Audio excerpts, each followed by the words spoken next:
D'un seul cœur avec les mille anges, entonneront en l'honneur de son nom ce chant de gloire avec force. Fait le monde entier et a toujours fait du mariage homosexuel une parade.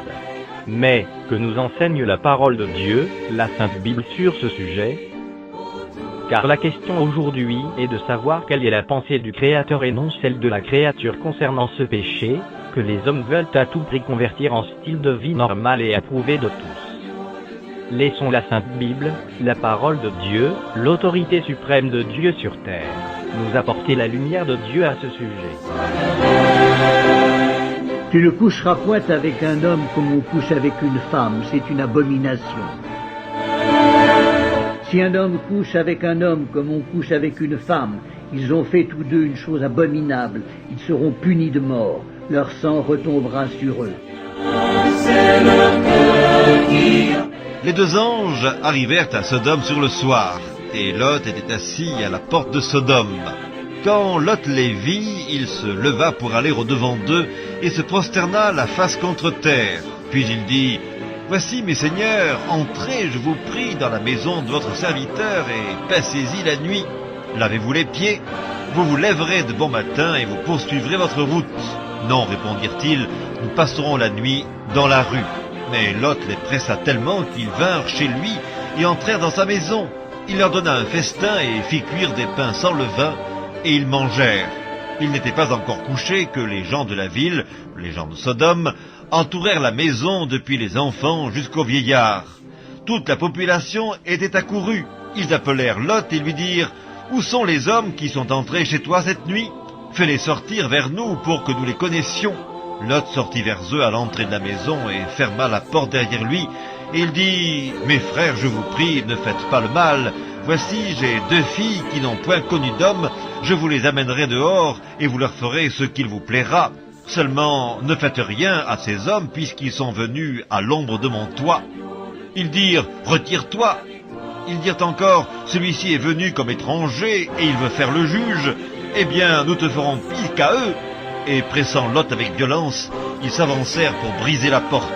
Les hommes étendirent la main, firent rentrer Lot vers eux dans la maison et fermèrent la porte. Et ils frappèrent d'aveuglement les gens qui étaient à l'entrée de la maison, depuis le plus petit jusqu'au plus grand, de sorte qu'ils se donnèrent une peine inutile pour trouver la porte.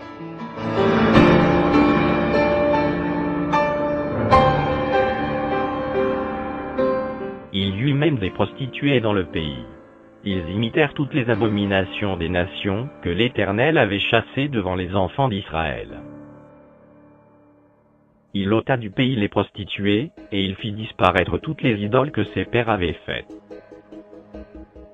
Le jugement de Dieu sur les générations précédentes et futures qui se sont livrées, et qui se livreront à ce péché d'homosexualité.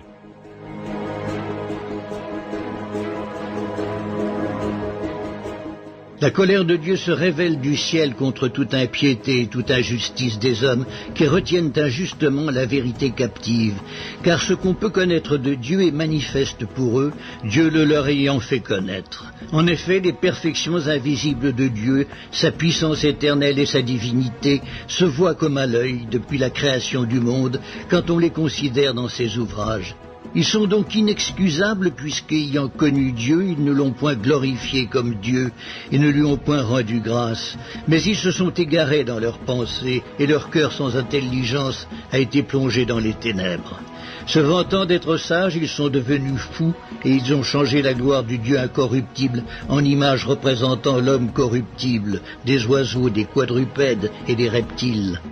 C'est pourquoi Dieu les a livrés à l'impureté, selon les convoitises de leur cœur, en sorte qu'ils déshonorent eux-mêmes leur propre corps, eux qui ont changé la vérité de Dieu en mensonge, et qui ont adoré et servi la créature au lieu du Créateur, qui est béni éternellement. Amen. C'est pourquoi Dieu les a livrés à des passions infâmes, car leurs femmes ont changé l'usage naturel en celui qui est contre nature. Et de même les hommes, abandonnant l'usage naturel de la femme, se sont enflammés dans leurs désirs les uns pour les autres, commettant homme avec homme des choses infâmes, et recevant en eux-mêmes le salaire que méritait leur égarement. Comme ils ne se sont pas souciés de connaître Dieu, Dieu les a livrés à leur sens réprouvé pour commettre des choses indignes, étant remplis de toute espèce d'injustice, de méchanceté, de cupidité, de malice. Pleins d'envie, de meurtre, de querelles, de ruse, de malignité, rapporteurs, médisants, impies, arrogants, hautains, fanfarons, ingénieux au mal, rebelles à leurs parents, dépourvus d'intelligence, de loyauté, d'affection naturelle, de miséricorde. Et bien qu'ils connaissent le jugement de Dieu, déclarant dignes de mort ceux qui commettent de telles choses, non seulement ils les font, mais ils approuvent ceux qui les font.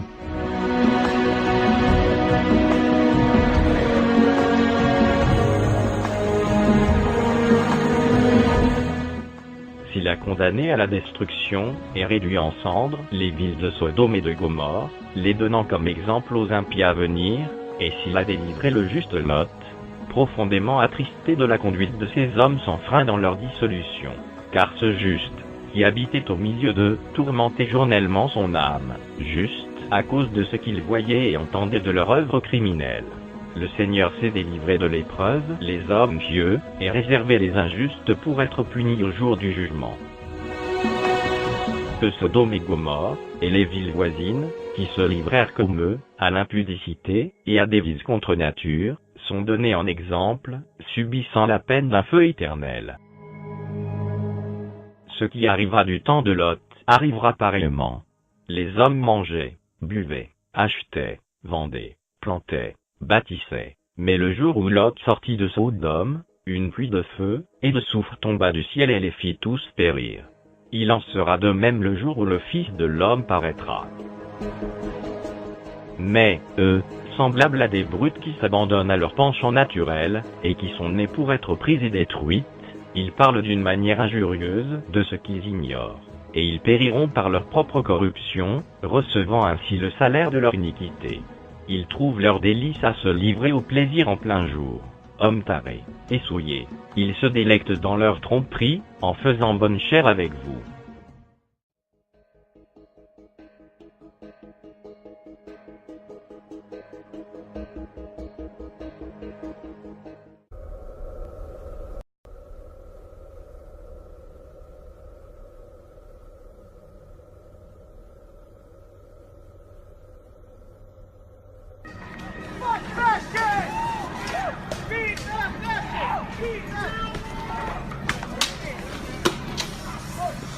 Oh my God!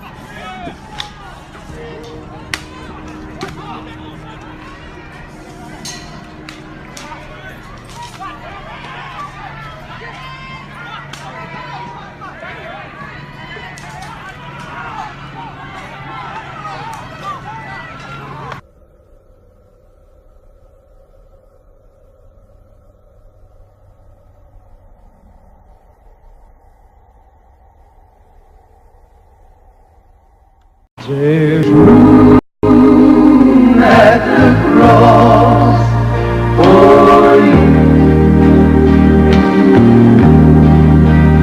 Yes, there's room at the cross for you. Though millions have come, there's still room for one. Yes, there's room at the cross for you. Oh, la croix sur laquelle Jésus est mort. The cross upon which Jesus died is a Elle est un abri. sharing which 12 peuvent y venir. and its grace so free is sufficient for me, and deep is its fountain,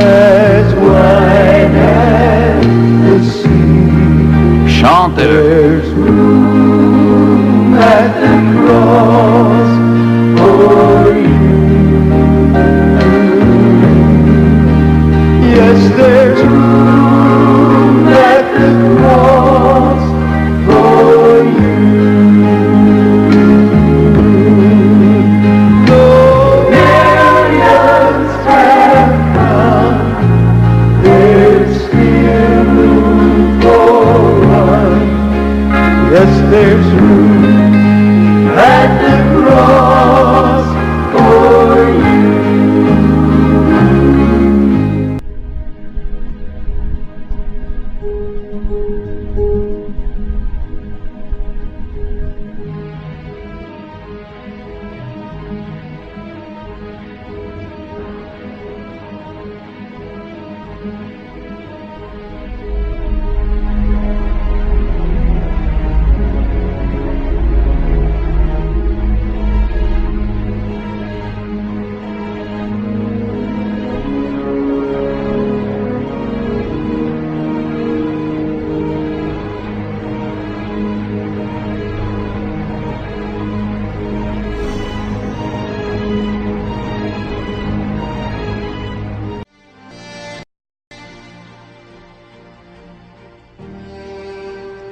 Chers amis, la Bible enseigne que le monde s'en va inexorablement, non vers la paix, mais vers une guerre ultime, de cataclysme, un Armageddon décrit au chapitre 7 de l'Apocalypse.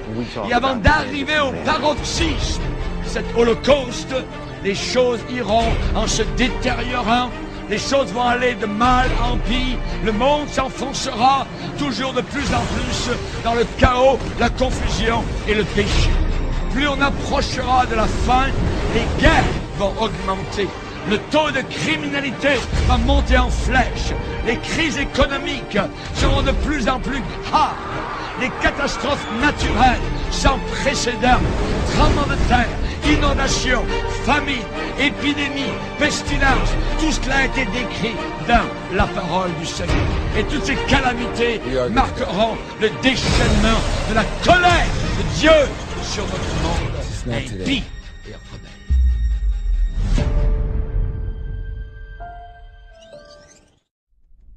Quelle est la volonté de l'Éternel Dieu créateur, notre Seigneur et grand Dieu incarné Jésus-Christ? Dans tout ceci, depuis le commencement, la seule et unique réponse immuable, invariable, certaine et éternelle, que nous donne la parole de Dieu, la Sainte Bible, est un homme pour une femme, dans le mariage. Ceci est la position éternelle de notre Créateur Jésus-Christ. À prendre ou à laisser.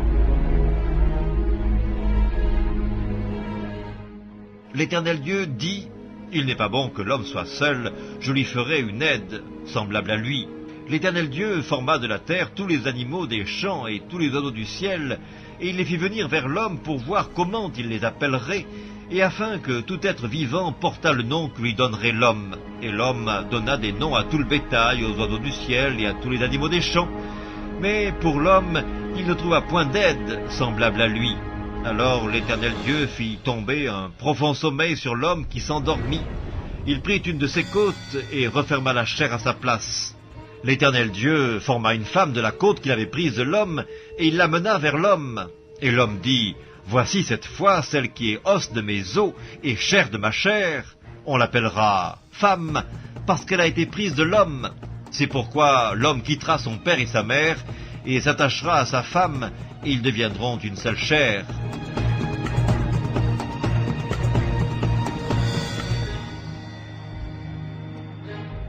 Il répondit, « N'avez-vous pas lu que le Créateur, au commencement, fit l'homme et la femme et qu'il dit, c'est pourquoi l'homme quittera son père et sa mère, et s'attachera à sa femme, et les deux deviendront une seule chair. Ainsi, ils ne sont plus deux, mais ils sont une seule chair. Que l'homme donc ne sépare pas ce que Dieu a joint. » Pour ce qui concerne les choses dont vous m'avez écrit, je pense qu'il est bon pour l'homme de ne point toucher de femme. Toutefois, pour éviter la pudicité, que chacun ait sa femme et que chaque femme ait son mari. Que le mari rende à sa femme ce qu'il lui doit et que la femme agisse de même envers son mari. Je Je suis venu comme une lumière dans le monde, afin que quiconque croit en moi, ne demeure pas dans les ténèbres. Si quelqu'un entend mes paroles, et ne les garde point, ce n'est pas moi qui le juge. Car je suis venu non pour juger le monde, mais pour sauver le monde. Celui qui me rejette et qui ne reçoit pas mes paroles, a son juge. La parole que j'ai annoncée, c'est elle qui le jugera au dernier jour. Car je n'ai point parlé de moi-même, mais le Père qui m'a envoyé, m'a prescrit lui-même ce que je dois dire et annoncer. Et je sais que son commandement est la vie éternelle. C'est pourquoi les choses que je dis, je les dis comme le Père me les a dit.